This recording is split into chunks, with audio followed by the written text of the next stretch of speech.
people like us, people like me who grew up in an emerging market, in tough conditions, okay? So companies have been both a force for good and force for bad, in my past experience.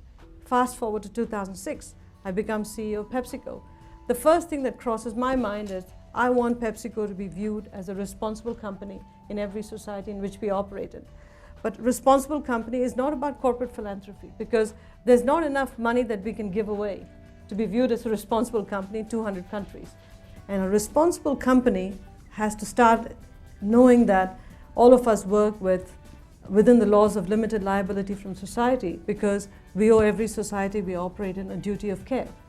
And if you start with that basic premise, you don't think about just shareholders, you think about stakeholders. You don't think just about the short-term and quarterly results, you think about long-term sustained impact. So Performance with Purpose was born, and it changed the thinking of the company. When you focus exclusively on the short term, you'll do things that you might not do if you're focusing on the medium and the long term in addition to the short term. I think there's got to be a balance. I think it's just important to be conscious not to let the quarterly focus be a place to hide. Mm-hmm. Because I think we do need some profiles and courage out there.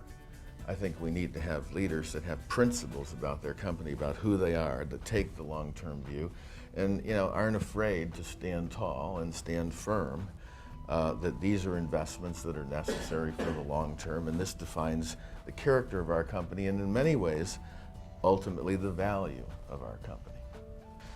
There's a wave that people are starting to understand that one of the characteristics of a high-performing company is its commitment to sustainability and the communities in which it works and lives broadly.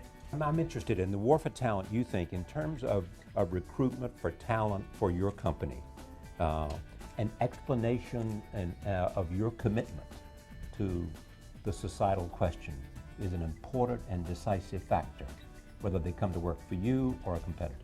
It is the most important deciding factor. It's unbelievable. Sometimes people are sitting on the fence, a highly regarded person, and then they agree to come to us for one reason. They say, we want to be part of the Performance with Purpose agenda. Yes. And that's been the single biggest recruiting tool that we have in PepsiCo today. In our company, 76% of our recruits, by the third question, ask a question about our commitment to corporate citizenship and responsibility broadly.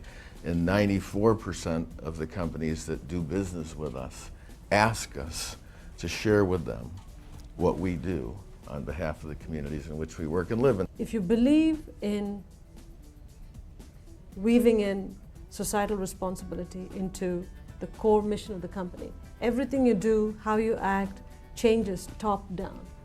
How you think about doing business changes. So it's not something where you do business during the day and do philanthropy in the evening. It actually is woven into the fabric of the business. If all companies do is write checks, then they're not getting this agenda into the bloodstream and into their DNA.